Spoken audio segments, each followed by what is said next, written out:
텔레비전 드라마를 보게 되면은 자주 등장하는 소재의 이야기가 있습니다. 가난하게 살던 힘들게 살던 드라마의 주인공이 어느 날 친부모를 만나게 됩니다. 그런데 그 친부모는 재벌이에요. 아주 넉넉하고 부유한 집의 사람이에요. 그래가지고 한순간에 그의 신분이 바뀌어지게 되고 모든 생활이 바뀌어지는 그러한 내용들이 이 드라마 속에서 자주 이렇게 등장하는 것을 보게 됩니다. 이러한 이야기를 우리는 신데렐라 이야기다라고 하지요.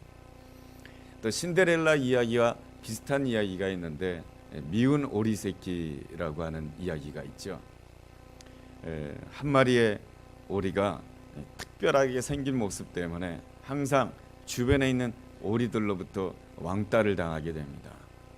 왕따를 당하는 문제 때문에 너무 힘들고 어려웠었는데 이 미운 오리 새끼가 어느 날 깨닫게 됩니다. 아, 나는 오리가 아니고 백조구나. 그것을 깨닫게 되는 그 순간 이 오리가 아니죠. 이 백조가 되어가지고 하늘을 힘차게 날아가는 그러한 모습을 보여줍니다. 이렇게 안데르센의 동화 이야기죠. 신데렐라 이야기나 이 미운 오리 새끼의 그러한 이야기를 들으면 우리는 다 알고 있어요. 그렇지만은 그러한 소재의 이야기를 들을 때에 우리는 지루하다라고 생각지 않아요. 왜 그럴까요? 그것은 우리 마음 가운데 다 이런 마음이 있기 때문에 그런 거예요. 다 신데렐라가 되고 싶어하고 어느 날 저기 뭡니까? 하늘을 멋지게 날아가는 백조가 되고 싶은 그러한 본성이 우리 안에 있다라고 하는 것이죠. 그 안데르센이 지은 그 동화에만 그런 이야기가 있는 것이 아니고 우리나라 전래 동화에도 콩쥐팥쥐 이야기가 있습니다. 이 콩쥐팥쥐 이야기 역시 이 신데렐라 이야기와 유사한 이야기인 것이죠. 서로 전혀 다른 환경 가운데 이야기가 탄생했는데 그 이야기의 핵심은 비슷하다라고 하는 것입니다. 우리가 이러한 것을 통해서 우리가 좀 추측해보고 알 수가 있는 것은 뭔가 내 삶이 변화가 돼가지고 새로운 운명을 가지게 되는 그러한 바람은 하나님께서 우리를 창조하셨을 때에 우리 마음 가운데 심어놓은 꿈이 아닌가 그러한 생각이 듭니다. 하나님께서는 우리 인간을 창조하셨을 때에 아무렇게나 창조하신 하나님이 아니신 것이죠. 우리도 자녀들의 부모로서 자녀가 태어났을 때 자녀에 대한 기대감이 있고 자녀에 대한 계획이 있고 자녀에 대한 꿈이 있어요. 그런 것처럼 온 우주를 창조하신 하나님께서도 우리를 창조하실 때에 우리 한 사람 한 사람을 향한 하나님의 계획이 있고 하나님의 뜻이 있는 것이죠. 하나님께서 우리를 향하신 그 아름다운 계획이 있기 때문에 우리 인간들에게 하나님께서는 그 마음을 심어 놓은 것이죠. 뭡니까? 마치 미운 오리 새끼가 아, 내가 오리가 아니고 백조구나 하는 그 순간에 하얀 백조가 되어가지고 하늘을 멋있게 그러한 날아가는 그러한 모습을 꿈꾸듯이 나에게는 분명히 어떤 새로운 진짜 운명이 있을 거야. 지금의 삶과는 다른 어떤 진짜 운명이 있을 거야. 그러한 것을 기대하는 마음을 우리 마음 가운데 주신 것이죠. 그것은 바로 하나님이 우리를 창조하셨을 때에 가졌던 그 아름다운 계획, 하나님께서 우리를 이 땅에 보내실 때에 하나님께서 계획하셨던 그 진짜 운명을 사모하도록 하기 위한 것입니다. 그 진짜 운명이 무엇인가 그것을 가르쳐 주시기 위하여서 하나님께서는 우리에게 무엇을 주시냐면 언약을 주시는 것이죠. 그래서 성경을 우리는 이렇게 표현하기도 합니다. 언약의 책이다 라고 표현합니다.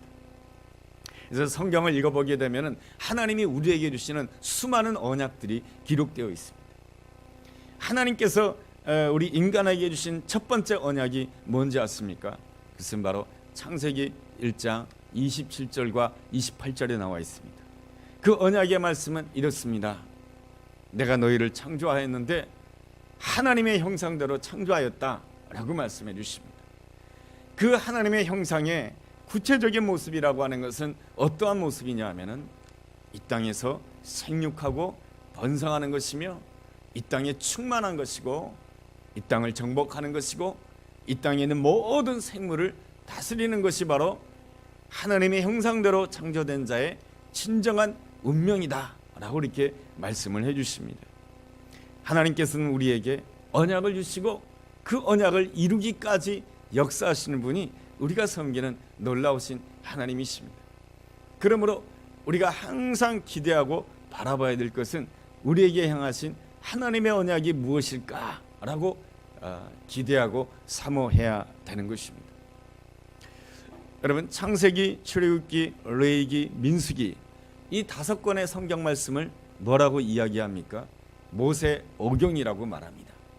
모세 오경이라고 말하는 그 이유는 모세가 기록했다라고 하는 것이죠.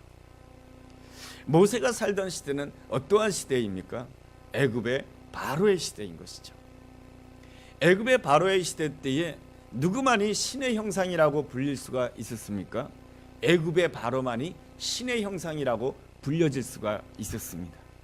신의 형상이란 무슨 뜻이냐면은 바로만이 신의 뜻을 나타낼 수 있는 그러한 존재다라고 하는 것입니다. 그러한 점에 있어서 애굽의 바로의 그 위치라고 하는 것은 어느 누구도 넘볼 수 없는 불가침의 영역으로 삼았던 것입니다. 그러한 애굽의 바로 시대 때에 모세는 하나님께로부터 메시지를 받아서 하나님의 말씀을 이스라엘 백성들에게 선포했을 때 뭐라고 선포하냐면은 바로 하나님께서는 우리 모든 인간을 하나님의 형상대로 창조하셨다라고 하는 것입니다. 그리고 모든 인간이 바로 생육하고 번성하고 모든 인간이 땅에 충만하고 정복하고 온 세상의 만물을 다스리라고 하는 놀라운 은혜와 특권이 주어졌다라고 하는 것이 바로 하나님의 형상대로 지음받은 인간의 진짜 운명이다라고 하는 것입니다. 이것이 바로 하나님께서 바로 하나님의 백성들에게 주신 놀라운 운명인 것이죠. 이러한 운명을 우리가 언제 알게 됩니까? 바로 하나님을 만나게 되었을 때에 자신의 진짜 운명을 알게 되는 것입니다. 모세의 삶도 그렇습니다. 모세는 애굽의 공주의 아들로 성장하였습니다. 그러다가 40세가 되었을 때 어느 날 살인자가 되고 도망자가 되어서 광야에서 양을 치면서 살아가게 됩니다. 그러다가 너무나도 늦은 나이라고 생각되었던 80세가 되었을 때 호렙산에서 양을 치다가 가시떨기 나무 가운데서 여호와 하나님을 만나게 됩니다. 여호와 하나님을 만나게 되면서부터 자신의 진짜 운명이 무엇인지를 깨닫게 되는 것입니다. 자신의 그 진짜 운명이라고 하는 것은 애굽의 공주의 아들로서 이 땅에서 편안하게 아무 일 없이 먹고 살다가 이 세상을 떠나는 것이 자기의 진짜 운명이 아니고, 또한 자기의 진짜 운명은 광야에서 그냥 양을 치면서 아무런 영향력 없이 그냥 살아가는 것이 진짜 운명이 아니고, 하나님께서 이 모세에게 주신 그 진짜 운명이라고 하는 것은 바로 이스라엘 백성들 가운데 하나님을 나타내는 것이 바로 진짜 운명이다라고 하는 것입니다. 모세를 통해서 하나님의 그 아름다움이 나타나게 되었을 때 어떤 역사가 일어나게 됩니까? 애굽의 바로를 절대 이길 수 없다고 생각되었는데 애굽의 바로를 이기는 놀라운 역사가 일어나게 됩니다. 모세를 통해서 하나님의 능력이 나타나게 되었을 때 어떤 역사가 일어나게 되냐면은 바다에는 길이 없다고 생각되었는데 오히려 바다가 갈라지고 바다에 길이 생겨지는 놀라운 역사가 일어났습니다. 모세에게 하나님의 은혜가 나타나게 되었을 때 어떤 역사가 일어나게 되냐면은 이스라엘 백성들이 애굽 땅을 떠나서 하나님께서 예비해 놓으신 적각거리 흐른 땅에 들어가게 되는 놀라운 역사가 일어났습니다. 이것이 바로 모세의 진짜 운명이다라고 하는 것입니다. 모세의 진짜 운명은 하나님이 나타나는 인생인 것입니다. 그래서 사람들은 모세를 바라볼 때마다 누구를 생각하게 되냐면은 하나님을 생각하게 되는 것이죠. 모세를 바라볼 때마다 하나님의 능력을 생각하게 되고, 모세를 바라볼 때마다 하나님의 은혜를 생각하게 되는 것입니다. 이것이 바로 모세에게 주어진, 하나님이 모세에게 허락하신 진짜 운명인 것이죠. 여러분, 나는 어떻습니까? 나는 지금 하나님을 나타내고 있습니까? 내 남편에게 하나님을 나타내고 있습니까? 내 아내에게 하나님을 나타내고 있습니까? 내 자녀들에게 하나님을 나타내고 있습니까? 그래서 내 남편이 내 아내를 바라볼 때마다 당신을 보니 항상 하나님이 생각이 나. 아내가 남편을 볼 때 내가 당신을 보니 늘 예수님이 생각이 나. 내가 당신을 바라보니, 나는 나의 부모님을 볼 때마다 하나님이 생각이 나. 나는 나의 부모님의 인생 여정을 볼 때마다 하나님께서 얼마나 내 어머니 인생 가운데, 내 아버지의 인생 가운데 함께 하셨고, 내 아버지 어머니가 힘들고 어려울 때 어떻게 인도하시고 어떻게 이끌었는지를 하나님의 은혜가 생각이 나고 하나님의 능력이 생각나. 이것이 바로 무엇입니까? 바로 내 옆에 있는 사람에게 하나님을 나타내는 아름다운 인생, 진짜 운명 아니겠습니까? 좀 더 범위를 넓힌다라고 한다면, 나는 우리 성도 가운데 누구만 보면 하나님이 생각이 나. 우리 성도 가운데 누구만 보면 하나님의 은혜가 생각이 나. 그만 보면은 하나님께서 은혜로 그에게 그렇게 역사해 주셨구나. 하나님께서 은혜로 이렇게 이끌어 주셨구나. 내가 그렇게 성도들 앞에 하나님을 나타내는 인생이 되었는가? 우리 자신을 돌아볼 필요가 있습니다. 성경에 나와 있는 인물들이 다 그러한 인물들 아니겠습니까? 우리가 베드로를 보면은 하나님이 생각이 나고요, 베드로를 보면은 예수님이 생각이 나요. 그런 것처럼 나를 보면, 우리 성도들이 노철규 목사를 바라보면 예수님이 생각이 날까? 나는 주님을 나타내는 인생일까? 이러한 것을 우리 자신이 돌아봅니다. 정말로 행복한 인생이란 어떠한 인생입니까? 바로 하나님을 나타내는 인생이며, 이 세상에서 얼마나 더 많은 지위와 부귀와 영화를 누렸다라고 하는 것이 행복한 인생이 아니고, 성경이 말하는 행복한 인생이라고 하는 것은 하나님을 나타내는 인생이며, 하나님이 허락하신 진짜 운명대로 살아가는 인생이 정말로 복된 인생 아니겠습니까? 예수님이 이 땅에 오신 이유가 무엇이겠습니까? 예수님께서 이 땅에 오셔서 우리를 위하여 십자가 지시고 우리를 위하여 부활하신 그 놀라운 이유가 무엇이겠습니까? 그것은 바로 주님께서 우리에게 진짜 운명을 주시기 위한 것입니다.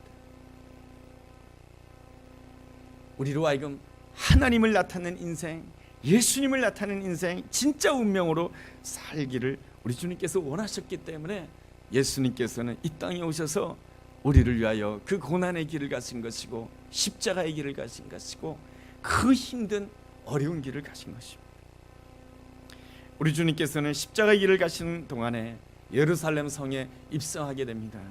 오늘 우리가 읽은 마가복음 11장 12절에 보면은 예수님께서 그 베다니에서 나오셔서 뭐라고 되어 있습니까? 예수님께서 시장하셨다라고 그렇게 말씀해 주고 있습니다.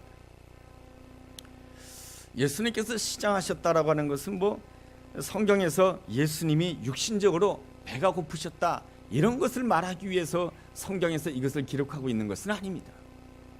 이 말씀이 기록되어 있는 것은 예수님께서 이스라엘 백성들을 바라보면서 정말로 진짜 운명대로 살아가는 사람이 있을까? 이스라엘 백성들을 바라보면서 자신의 뜻보다 정말로 하나님의 뜻을 구하며 하나님과 의로운 관계 속에서 살아가는 인생이 있을까? 내가 그러한 사람을 보고 싶다라고 하는 것이 바로 우리 주님께서 시장하시다, 그러한 뜻의 말씀인 것입니다. 그러면서 13절에 보니까 우리 주님께서 무화과 나무를 보십니다. 그런데 무화과 나무에 잎사귀는 많은데 그 무화과 나무에 열매가 맺혀져 있지 않습니다. 무화과 나무에 잎사귀만 무성하고 열매가 맺혀지지 않았을 때에 우리 예수님께서는 그 무화과 나무를 저주하십니다. 여러분, 무화과 나무는 이스라엘 백성들을 상징합니다. 그런데 이스라엘 백성들이 누구입니까? 아브라함의 후손 아닙니까? 이스라엘 백성들이 누구입니까? 하나님을 나타내야 되는 인생 아닙니까? 그런데 그들은 하나님의 백성으로서 하나님을 나타내지 못했을 때 주님께서는 그들을 저주하셨다라고 말씀해 주고 있습니다. 너무 무서운 말씀이죠. 이것은 우리 주님께서 그들을 완전히 심판하신다라고 하는 그러한 뜻보다는 주님께서 그들에게 심각하게 경고하고 있는 것입니다. 왜 너희들에게 열매가 없느냐? 너희들에게 열매가 있어야 되는데 라고 하는 간절한 주님의 바람이신 것입니다.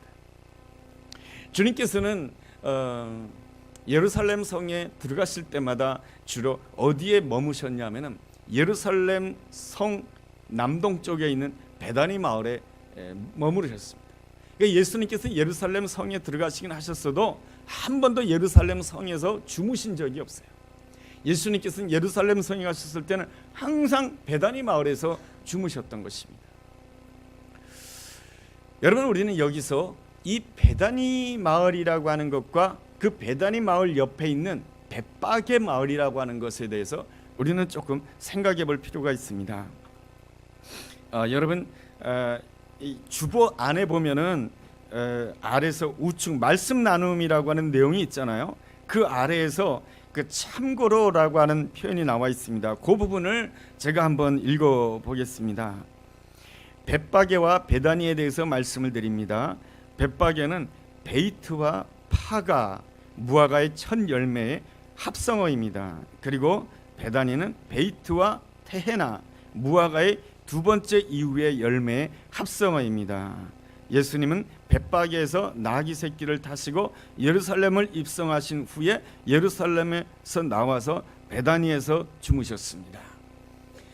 예수님께서 예루살렘 성을 입성하실 때에 어떻게 하셨냐면은 벳바게에서 출발하셔가지고 벳바게에서 나귀 새끼를 타시고 출발하셔가지고 예루살렘 성에 입성할 때에 모든 사람들이 호산나 호산나 하면서 환영하지 않았습니까? 그런 환영식이 끝난 다음에 예수님께서는 다시금 그 예루살렘 성에 나와셔서 이 베다니 마을에서 주무셨던 것입니다. 그리고 베다니 마을에서 일어나셔서 무화과 나무를 보면서 왜 열매가 없냐 하면서 주님께서 탄식하면서 그 무화과 나무를 향해서 저주하신 것입니다. 우리는 여기에서 이 무화과 나무에 대해서 조금 공부해 볼 필요가 있습니다. 이 무화과 나무는 언제 열리기 시작하냐면은 4월, 6월절부터 열매가 열리기 시작합니다.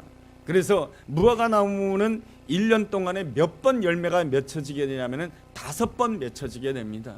그래서 4월달 6월절 때 첫 번째 열매가 맺혀지게 되면 두 번째, 세 번째, 네 번째, 다섯 번째, 맨 마지막 때 언제 열리게 되냐면 10월달 장막절 때에 열매가 맺혀지게 되는 것입니다. 그러니까 주님께서 원하시는, 근데 만약에 첫 번째 열매가 없게 되면은 이 무화과 나무는 두 번째 열매, 세 번째 열매, 네 번째 열매, 다섯 번째 열매도 맺혀지지 않게 됩니다. 그러한 점에 있어서 이 주님께서 이 무화과 나무 가운데 이 첫 열매를 요구하시는 것은 너무너무 중요한 뜻이다라고 할 수가 있을 것입니다. 여러분, 4월 달에 6월절을 지금 예수님께서 예루살렘 성을 입성하실 때에는 바로 6월절 때 예수님께서 예루살렘 성을 입성하시는 것이죠. 그 첫 번째 열매는 작고 맛이 좀 없다라고 합니다. 그래서 이 첫 번째 열매는 주로 누가 먹는 열매이냐면은 가난한 사람들이 먹는 열매인 것입니다. 왜냐하면은 부자들은 뭡니까? 창고에 먹을 것이 많이 있으니까 굳이 4월 달에 열리는 그 맛없는 무화과 열매를 먹을 필요가 없었던 것이죠. 그런데 이 무화과 열매를, 첫 번째 열매를 누가 먹냐 하면은 겨울을 힘들게 보냈던 사람들. 10월 달이 되게 하면 열매가 맺혀지게 되잖아요. 그러면은 11월, 12월, 1월, 2월, 3월 이 기간 동안에는 아무 열매가 없어요. 이스라엘 땅에 아무 열매가 없는 그러한 때에는 가난한 사람들은 더 힘들게 되잖아요. 더 힘들게 되게 되었을 때에 첫 열매를 바라보는 그 가난한 사람들의 마음은 너무너무 고마운 것이죠. 그래서 이 첫 열매는 주로 누가 먹는 열매냐면은 가난한 사람들이 먹는 열매다라고 하는 것입니다. 그렇지만 이 열매가 꼭 열려야만이 두 번째, 세 번째, 네 번째, 다섯 번째 10월 달까지 계속해서 그 무화과 나무에서 열매가 맺혀진다라고 하는 것입니다. 주님께서 바라보실 때 이 첫 열매를 간절히 원했던 것은 이스라엘 백성들이 첫 열매가 됨으로 인해서, 이 이스라엘 백성들이 첫 열매가 맺혀짐으로 인해서 두 번째, 세 번째, 네 번째, 다섯 번째 열매가 계속해서 맺혀지기를 원하시는 것이 주님이 간절히 원하는 바인 것입니다. 이스라엘 백성들이 열매를 맺음으로 인해서, 이스라엘 백성들이 열매를 맺음으로 해서 다른 이방인들이 뭡니까? 유럽 사람들이 열매를 맺고, 아시아 사람들이 열매를 맺고, 아프리카 사람들이 열매를 맺고, 남아프리카의 사람들이 열매를 맺는 그런 역사가 일어나기를 우리 주님이 간절히 원한다라고 하는 것입니다. 그래서 여러분, 구약 성경을 읽어본다라고 한다면 하나님께서는 종종 이스라엘 백성들을 향하여서 뭐라고 말씀하셨냐 하면은 바로 무화과의 첫 열매라고 말씀해 주십니다. 미가서 7장 1절에다 보면은 하나님께서 그 무화과에서 첫 열매를 보기 원한다라고 하는 간절한 마음이 표현되어 있습니다. 여러분, 이스라엘 백성들이 왜 바벨론 포로로 끌려간 것입니까? 바로 이스라엘 백성들은 무화과 나무인데, 그 무화과 나무로서 첫 열매를 맺어야 그들을 통해서 온 이방 세계가 축복을 받을 터인데, 그 이스라엘 백성들이 첫 열매를 맺지 못함으로 인해서, 자신에게 주신 그 사명을 감당하지 못함으로 인하여서 그 이스라엘 백성들이 바벨론 포로로 끌려가게 된다라고 하는 것이 미가서에 기록되어 있는 그 안타까운 기록인 것이죠. 호세아 말씀에서도 그렇게 나와 있어요. 호세아서 9장을 읽어본다라고 한다면 하나님께서 이스라엘 백성들을 볼 때, 내가 너희들을 바라볼 때 첫 열매를 구했다라고 말씀해 주고 있습니다. 그런데 너희들이 열매를 맺지 못했다라고 하는 것이죠. 이것이 바로 이스라엘 백성들의 현실이었던 것입니다. 왜 이스라엘 백성들이 바로 하나님이 원하시는 첫 열매를 맺지 못했을까요? 그것은 바로 이스라엘 백성들이 겉모습은 하나님을 섬기는 것 같은데 속마음으로는 하나님을 온전히 섬기지 못했던 것입니다. 이스라엘 백성들은 늘 어떤 수준에 머물렀냐면 초보적인 신앙에 머물렀던 것입니다. 다시 말하면 율법적인 신앙에 머물렀다라고 하는 것입니다. 다시 말한다라고 한다면 해야 한다는 신앙에 머물렀다라고 하는 것입니다. 나는 하나님을 믿는 사람이기 때문에 예배를 드려야 한다. 나는 하나님을 믿는 사람이기 때문에 헌금을 해야 한다. 나는 하나님을 믿는 사람이기 때문에 봉사를 해야 한다. 이 해야 한다라고 하는 신앙을 가지고는, 이 해야 한다라고 하는 그 신앙 안에는 기쁨이 없습니다. 하나님과 친밀하게 교제하는 기쁨이 없어요. 해야 한다라고 하는 그 신앙에는 하나님의 은혜에 대한 감격하고 감사하는 그 마음이 없어요. 해야 한다라고 하는 그 신앙에는 환희가 없어요. 그렇다라고 한다면 하나님께서 우리에게 정말로 주시고자 하는 신앙이라고 하는 것은 무엇입니까? 해야 한다라고 하는 신앙에서 되어지는 신앙으로 성장하기를 원하는 것입니다. 되어지는 신앙이라고 하는 것은 무엇입니까? 은혜의 신앙이라고 하는 것입니다. 은혜의 신앙이라고 하고 복음의 신앙이라고 하는 것입니다. 복음의 신앙, 은혜의 신앙이라고 하는 것은 무엇입니까? 하나님이 행하신 일을 보고 그 하나님이 행하신 일에 감격해 하는 것입니다. 하나님이 우리를 위해서 행하신 일이 무엇입니까? 하나님께서 나를 창조하셨다라고 하는 것입니다. 내가 죄를 지었지만 나를 불쌍히 여기시고 하나님께서 자신의 아들을 십자가에 내어주심으로 해서 내 죄를 용서해 주셨다라고 하는 것입니다. 나를 위하여 부활하심으로 인하여 나로 하여금 새로운 피조물이 되게 해주셨다라고 하는 것입니다. 나로 하여금 다시 살고 싶어하는 그 마음을 가지겠다라고 하는 것입니다. 나로 하여금 전과는 다른 마음으로 살고자 하는 그 마음을 가지겠다라고 하는 것입니다. 그래서 호세아서 6장에서는 늘 우리에게 가르쳐주고 있습니다. 여호와를 알자, 힘써서 여호와를 알자. 하나님께서 너를 위해서 무엇을 행했는지를 알라라고 하는 것입니다. 여러분, 부모님과 자녀의 관계 속에서 부모님이 나를 위해서 무엇을 하셨는가, 부모님이 얼마나 힘들게 사셨고 얼마나 어렵게 사셨다라고 하는 것을 알게 되었을 때 자녀된 우리의 마음은 어떻습니까? 부모님을 위해서 설거지도 해드리고 싶어요. 부모님을 위해서 마루도 닦아드리고 싶어요. 부모님을 위해서 어깨도 주물러 주고 싶어요. 거기에는 뭐가 있습니까? 내가 하고 싶다, 하고 싶다, 하고 싶다. 저절로 되어지는 아름다운 관계가 있는 것입니다. 이 되어지는 관계 속에서 부모와 자녀와의 관계는 어떻습니까? 기쁨이 있고 환희가 있고 즐거움이 있고 행복이 있는 것이죠. 그러나 부모님, 자녀, 부모님이 나를 위해서 무엇을 했는지를 헤아리지 못한다라고 한다면 나는 어떤 사람이니까, 어떤 사람이 될 수가 있습니까? 나의 부모님이니까 내가 해야 돼. 내 부모님이니까 내가 밥상을 차려줘야 돼. 내 부모님이니까 내가 공경해 줘야 돼. 내 부모님이니까 내가 옷을 사드려야 돼. 이것은 아주 건조한 관계인 것이죠. 불편한 관계인 것이죠. 부모님이 오시면 빨리 가셔야 되는 그런 관계예요. 하나님과 우리와의 관계가 어떻게 해야 되는가? 하나님이 원하시는 첫 열매라고 하는 것이 무엇인가? 이스라엘 백성들이 첫 열매를 맺지 못했던 가장 중요한 이유는 바로 해야 한다라고 하는 신앙에만 머물러 있었다라고 하는 것입니다. 우리가 어린아이일 때는 부모님의 사랑이 무엇인지를 잘 모릅니다. 결혼하기 전에는 또 부모의 아픔이 무엇인지 잘 몰라요. 그런데 성장하고 나서 보니까 부모의 아픔도 알고 부모의 그러한 것도 아는 것이죠. 그런데 우리의 신앙, 그런 것처럼 우리의 신앙이라고 하는 것이 처음에는 해야 한다 해서 출발합니다. 내가 하나님 믿는 사람이니까 예배드리고, 하나님 믿는 사람이니까 기도해야 되고, 하나님 믿는 사람이니까 봉사해야 되고, 이러한 신앙은 바로 무엇입니까? 열매를 맺을 수 없는 신앙이다 라고 하는 것입니다. 그러므로 하나님께서 우리에게 원하시는 그 아름다운 신앙은 해야 한다라고 하는 신앙에서 더 성장해서 되어지는 신앙, 하고 싶은 신앙으로 성장해야 되는 것입니다. 하고 싶어하는 그 신앙, 그랬을 때 주님께서 나에게 물어주십니다. 뭐라고 물어주십니까? 네가 무엇을 하고 싶으냐 물어주십니다. 그 다음부터는요, 하나님의 능력의 역사, 하나님의 은혜의 역사가 우리 가운데 일어나게 되는 거예요. 네가 무엇을 하고 싶어? 이러한 신앙을 가지기 위해서는 어떻게 해야 됩니까? 오늘 마가복음 11장에 우리에게 가르쳐 주는 것은 기도하는 사람이 되어야 된다라고 말씀해 주고 있습니다. 마가복음 11장 17절에 보면 이런 말씀이 있어요. 이에 가르쳐 이르시되 기록된 바 내 집은 만민이 기도하는 집이라 칭함을 받으리라 하지 아니하였느냐? 그런데 너희는 강도의 소굴을 만들었도다 라고 말씀해 주고 있습니다.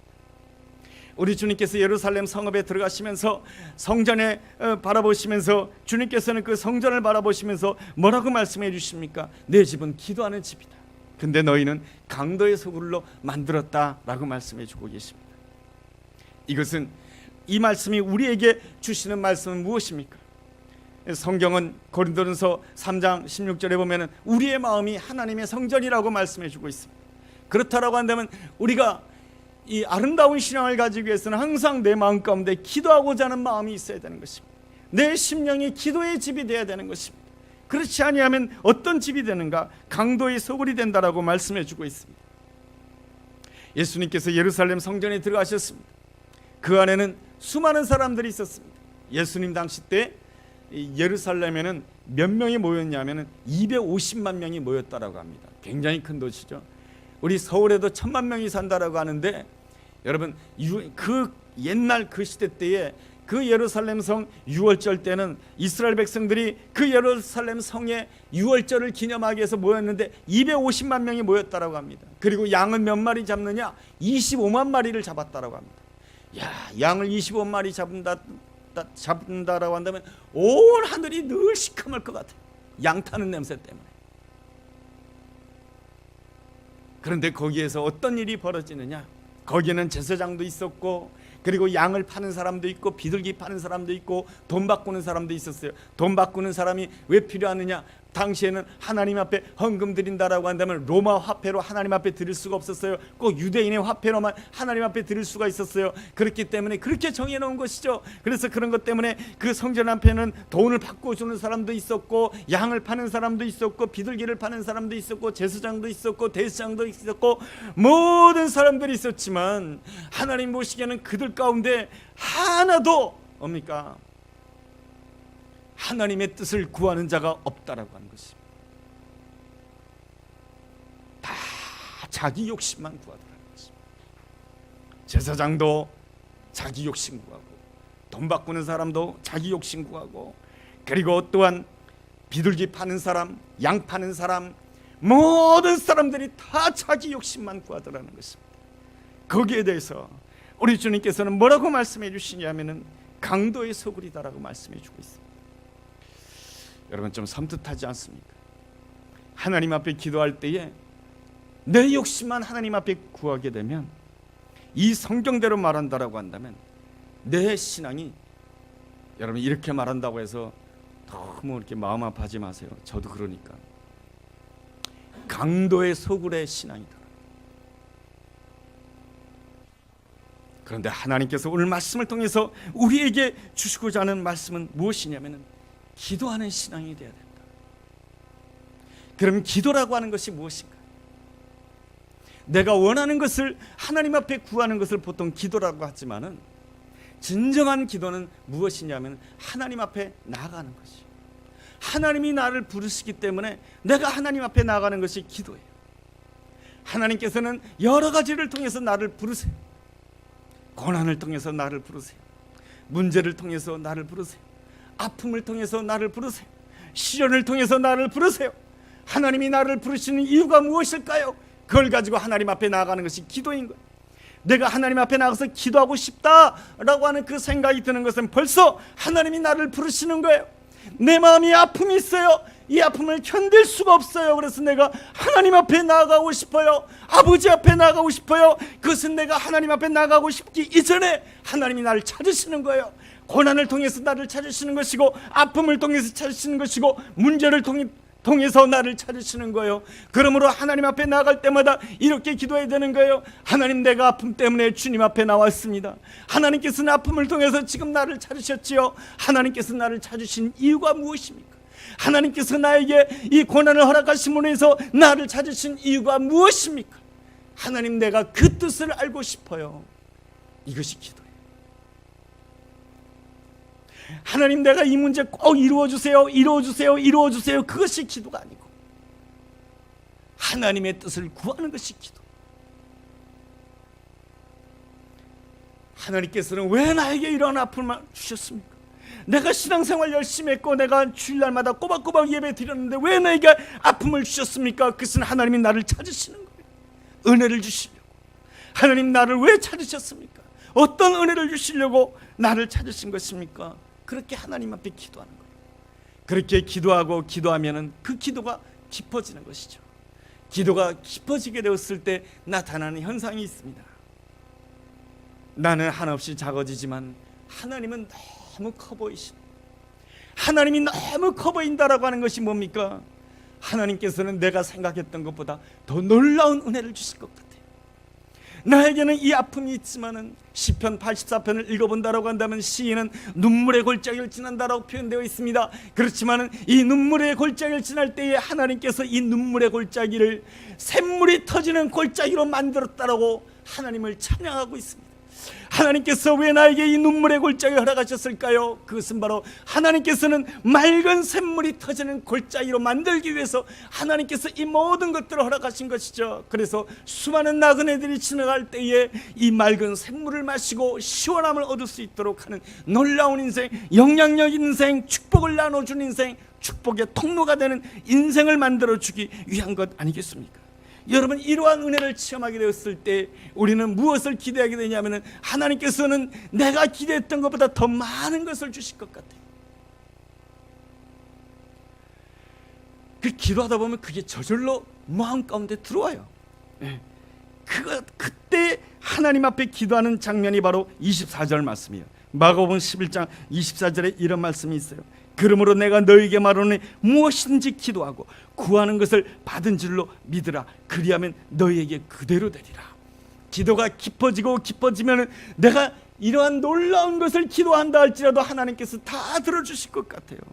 이것이 바로 기도가 깊어짐으로 인해서 가지게 되는 놀라운 은혜요.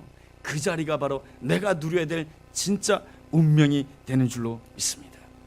그런데 그 운명으로, 진짜 운명으로 나갈 때 딱 걸림돌이 있어요. 그것은 내 안에 용서하지 못하는 마음. 그게 마지막이에요. 그래서 25절에 이러한 말씀이 있습니다. 서서 기도할 때에 아무에게나 혐의가 있거든 용서하라. 마가복음 11장 25절이죠. 그리하여야 하늘에 계신 너희 아버지께서 너희 허물을 사하여 주시리라. 용서하기 어렵잖아요. 그런데 내가 해야 한다라고 하는 신앙에서 되어지는 신앙, 하고 싶은 신앙으로 깊이 나가게 되면 나도 모르게 용서하고 싶은 마음이 일어나는 거예요. 이것이 바로 하나님이 우리에게 주신 진짜 운명이며, 이것이 바로 하나님이 우리에게 기대하시는 첫 열매예요. 내 안에 신앙의 첫 열매가 있어야 내 가족들에게 두 번째, 세 번째, 네 번째, 다섯 번째 열매가 맺혀지고, 저에게 첫 열매가 있어야 우리 함께 가는 교회의 식구 가운데 두 번째, 세 번째, 네 번째, 다섯 번째 열매가 맺혀지고, 우리 함께 가는 교회의 첫 열매가 있어야 이 하남시의 두 번째, 세 번째, 네 번째, 다섯 번째 열매가 계속해서 맺혀지게 될 줄로 믿습니다. 이것이 바로 첫 열매를 기대하시는 주님의 마음인 것입니다. 우리 함께 기도하는 시간 가지겠습니다.